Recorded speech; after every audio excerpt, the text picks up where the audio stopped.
India. We are giving so much of love and blessings to. I'm Reverend Sheila Titus. So I'm basically from Tamil Evangelical Lutheran Church. So என்னுடைய Tamil Evangelical Lutheran சபையிலே 4 வருடம் ஆயராக பணியாற்றி விட்டு இப்பொழுது தமிழ்நாடு இறையியல் கல்லூரியிலே இறையியல் அதாவது தியாலஜி அண்ட் மியூசிக் இது ரெண்டையும் நான் அங்கு அவர்களுக்கு பயிற்றுவித்துக் கொண்டிருக்கின்றேன்.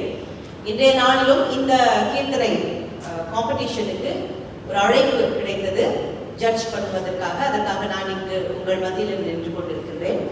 அன்புக்குரிய அங்கிள் பிஷப் செல்லதுரை அங்கிள் அவர்கள் சொன்னபடியாக நானும் என்னுடைய தகப்பனார் என்னுடைய குடும்பம் இணைந்து நாங்கள் கிட்டத்தட்ட ஒரு 20 வருடங்களாக இந்த கீர்த்தனை ஊழியத்திலே எக்ஸோடஸ் இசை ஊழியங்கள் என்று சொல்லி அந்த ஊழியத்தை நாங்கள் செய்து கொண்டிருக்கின்றோம். பண் மறந்து போன கீர்த்தனைகளை வெளிக்கொண்டு வருகின்ற ஒரு ஊழியமாகும்.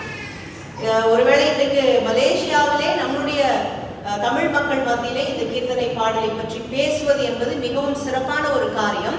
ஆனால் தமிழ்நாட்டிலேயே இந்த கீர்த்தனைகள் எல்லாம் பாடப்படாமல் போவதும் அழிந்து கொண்டு போவதும் நிறைய வெஸ்டர்ன் மியூசிக்கினுடைய தாக்கங்கள் அதிகமாக இருப்பது இதெல்லாம் பார்க்கும் பொழுது கொஞ்சம் அது வேதனையான ஒரு காரியமாக இருக்குது. அதனால்தான் இன்னைக்கு நம்முடைய முன்னோர்கள் கீர்த்தனை கவிஞர்கள் நமக்கு கொடுத்திருக்கக்கூடிய இந்த கீர்த்தனைகளை நாம் மறுத்துவிடக்கூடாது. திருச்சபையில அதனுடைய பங்கு அதிகமாக இருக்க வேண்டும் என்கின்ற ஒரு நோக்கத்தோடு இந்த கீர்த்தனைகளை நாங்கள் கற்றுக்கொண்டும் கற்றுக் கொடுத்தும் திருச்சபைகளுக்கு சென்று நாங்கள் நிறைய சர்வீசஸும் சரி அல்லது செமினார்ஸ் இந்த மாதிரி டாக்குமெண்டிங் நிறைய வேலைகளை செய்து கொண்டிருக்கின்றோம்.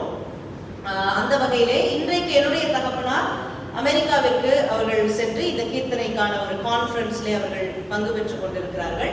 நான் இங்கு வந்து உங்கள் மத்தியிலே இந்த பாடலுக்கான ஒரு முக்கியத்துவத்தை சொல்லுவதற்காக நான் இந்த இடத்துல வந்திருக்கிறேன். நம்முடைய பாடல்கள் அதாவது அங்கிள் சொன்ன மாதிரி நம்ம ஒரு ஜெபம் நீளமான ஒரு ஜெபம் செய்ய வேண்டும் என்றால் ஒரு பாடல் பாடிவிட்டால் போதும் என்கிற மாதிரியான ஒரு நிலை இருக்கிறது. நம்ம எல்லோருக்கும் பிடித்த ஒரு பாடல் ஒருவேளை கீர்த்தனை புத்தகத்தை பார்த்தீங்கன்னா தெரியும்.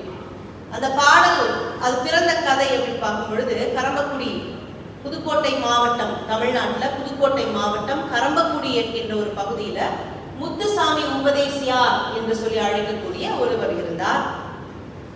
அவருடைய அண்ணன் மகள் திருமணமாகி பல வருடங்களாக வந்து குழந்தை இல்லை. மிகவும் கண்ணீரோடு வேதனையோடு அவர்கள் இருந்து கொண்டிருக்கும் பொழுது ஒரு குழந்தையை வந்து அவங்க பெற்றுக்கொள்கிறார்கள். அந்த குழந்தையை வந்து வளர்ப்பதற்கு மிகவும் ஆசையாக எதிர்பார்ப்போடு அதை அவர்கள் வளர்த்து கொண்டிருக்கும் பொழுது அந்த குழந்தைக்கு வந்து திடீர்னு ஒரு சிக்னஸ், அதனால அந்த குழந்தை இறந்து போயிடுச்சு. அந்த இறந்து போன உடனே அந்த தாயார் அந்த மதர் அவங்களால அதை வந்து தாங்கிக் கொள்ள முடியும். மிகுந்த வருத்தம், கண்ணீர், வேதனை, அழுது கொண்டே இருக்கிறாங்க. அப்ப தன்னுடைய அண்ணன் மகளை தேற்றுவதற்காக முத்துசாமி உபதேசியார் அவர்கள் எழுதிய ஒரு அழகான பாடல் தான் ஒருபோதும் மறவாத உண்மை பிதாவிருக்க உனக்கென்ன குறை மகளே என்று சொல்லி ஒரு அழகான பாடல். Can you give me C card?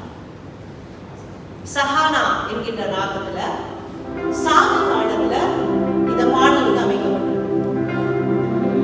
சரி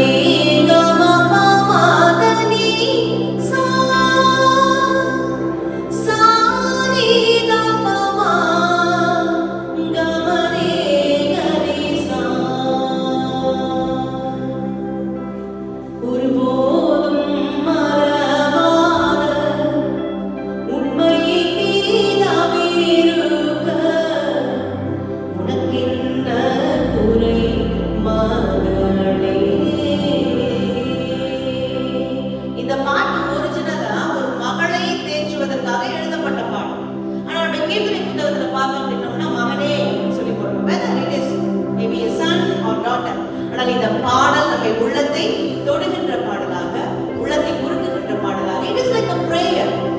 சிறுவம் தோட்டுன்னை ஒரு செல்ல பிள்ளை போல் காக்க உரிமை தந்தை என்றென்றும் உயிரோடு இருப்பார் உன்னை ஒருபோதும் மறவாத உண்மை மீதாவிருக்க